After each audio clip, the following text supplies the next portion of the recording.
Assalamualaikum warahmatullahi wabarakatuh. Sahabat beriman, tak sedikit dari manusia memiliki hewan peliharaan, misalnya kucing, kelinci, burung, atau anjing. Islam memang mengajarkan kita untuk mencintai binatang. Lantas, bagaimana hukum memelihara anjing bagi seorang muslim? Apa syarat dihalalkan memelihara anjing? Sampai mana batasan najis seekor anjing? Bagaimana cara membersihkan najis anjing? Hukum pelihara anjing bagi muslim. Bagi umat Islam bisa saja merasa alergi menjadikan anjing sebagai hewan peliharaan. Akan tetapi, Islam memiliki panduan untuk segala aturan dan urusan di dunia, yaitu Al-Quran dan Sunnah Nabi Shallallahu Alaihi Wasallam. Maka dari itu, umat Islam senantiasa mematuhi firman Allah Subhanahu wa Ta'ala, juga yang disunnahkan Nabi Muhammad Shallallahu Alaihi Wasallam, termasuk juga perihal memelihara anjing.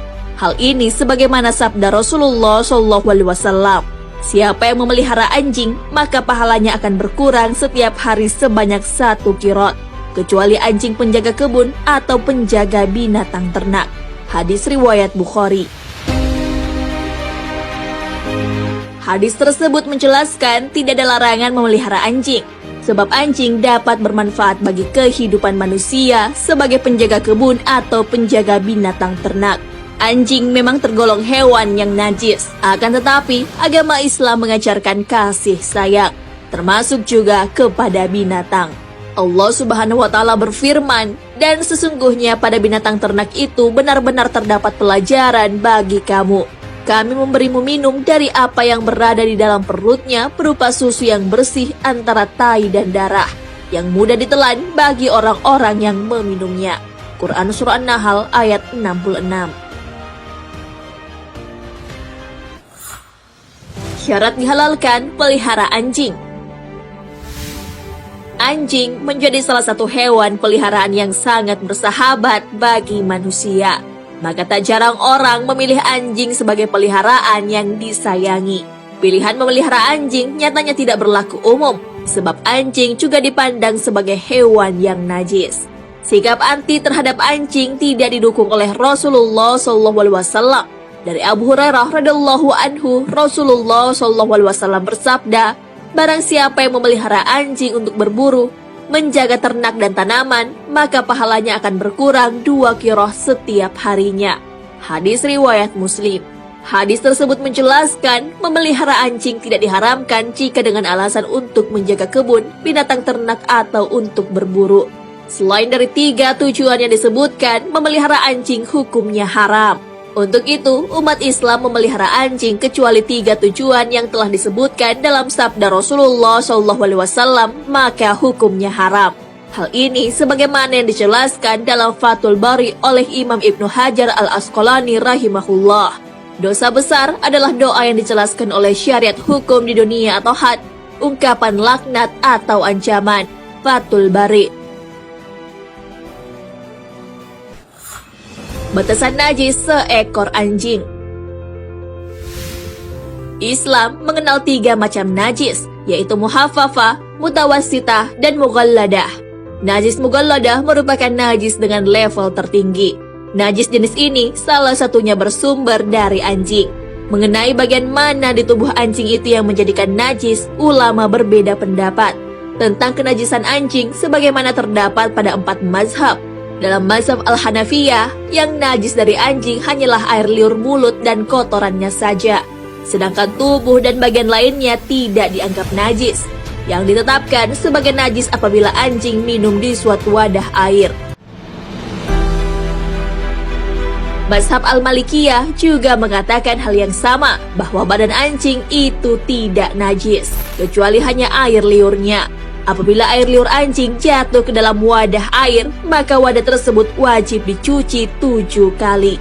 Berbeda dengan mazhab sebelumnya, mazhab Asy-Syafi'iyah dan Al-Hanabilah sepakat mengatakan bahwa bukan hanya air liurnya saja yang najis, akan tetapi seluruh tubuh anjing itu termasuk najis, sebab sumber air liur anjing berasal dari badannya. Pendapat tentang najisnya seluruh tubuh anjing ini juga dikuatkan dengan hadis yang meriwayatkan bahwa Rasulullah SAW diundang masuk ke rumah salah seorang kaum dan beliau mendatangi undangan itu. Di kala lainnya, kaum yang lain mengundangnya dan beliau tidak mendatanginya.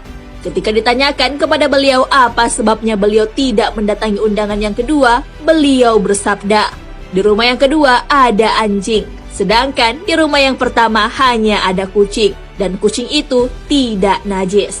Hadis riwayat Al-Hakim. Cara membersihkan najis anjing. Najis anjing tergolong najis level tinggi. Akan tetapi, Islam punya cara membersihkan najis.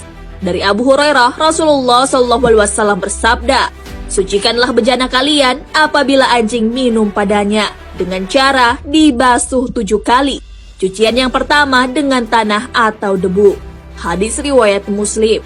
Lain halnya jika anjing menjilat benda-benda yang sering dipakai manusia, maka cara mensucikannya pun berbeda. Dari Abdullah bin Mughaffal, Rasulullah SAW bersabda, "Jika anjing menjilati bejana kalian, cucilah sebanyak 7 kali dan gosoklah yang ke-8 dengan debu."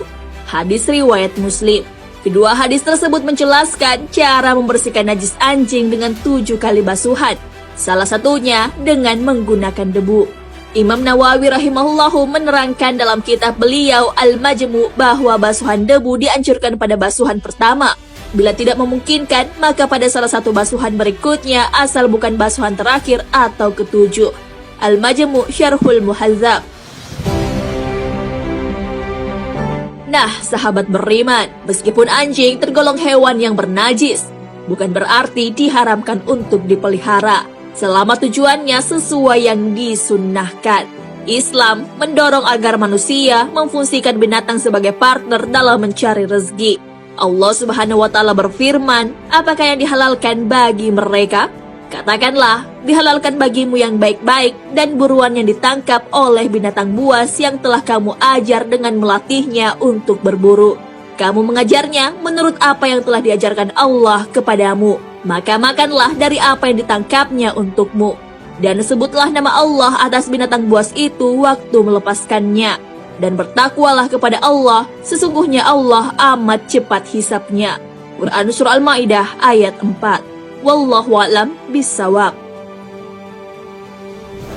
Sahabat beriman, jangan lupa berbagi informasi dengan share video ini, karena sebaik-baik manusia adalah yang paling bermanfaat bagi manusia.